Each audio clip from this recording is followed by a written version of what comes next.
पण मी ना आता छतावर आहे ना थोडंसं छोटीशी आपले नाही का भाजी लावलेली आहे. तर पाय ना किती छान टोमॅटो आलेली आहेत.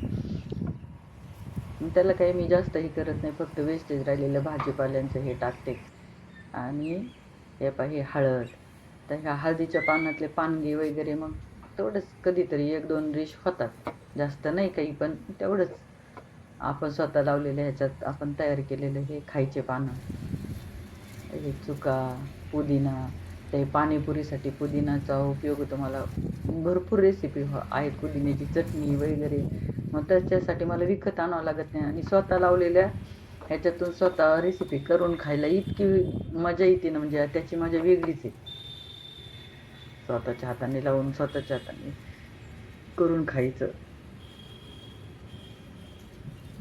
इतकी टवटवीत पुदिनाला तरी पण आता उन्हाळा लागल्यामुळे ना ते थोडंसं हे झाले, नाही तर खूप छान बरले होते चुका आणि पुदिना.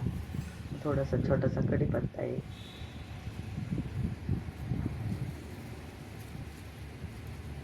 त्याचे पान आणि ते पानं किती शुद्ध, म्हणजे किती असे टवटवीत आहे.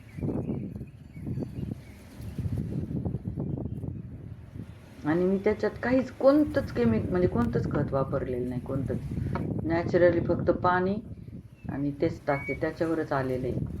बरं, मातीचा थर पण काही जास्त मोठा नाही आहे खालून, अगदी थोडंसं कमी ह्याच्यातच म्हणजे आहे माती.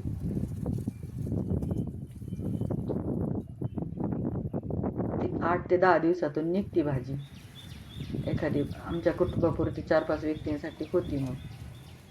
मग ह्याच्यातनं मी कधी शेपू चुका, कधी शेपू आळू अशा भाज्या करते. पुदिन्यापासून चटणी.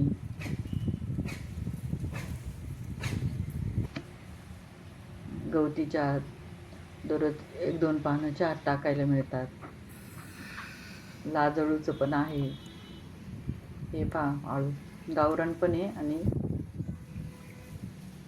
छोटे छोटेच पान आहे, पण होतं म्हणजे ती होती आमच्या पुरती, आमच्या एका कुटुंबासाठी.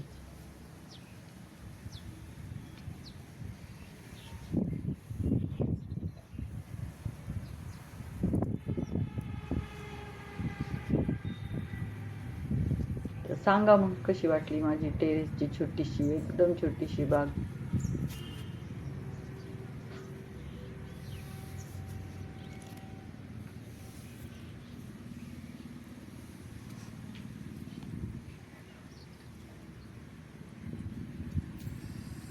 आता ही आळूचे पान, आता हे पान लिली किती छान छोटंसं एकच फुल उमललंय, पण किती सुंदर वाटतं. सगळं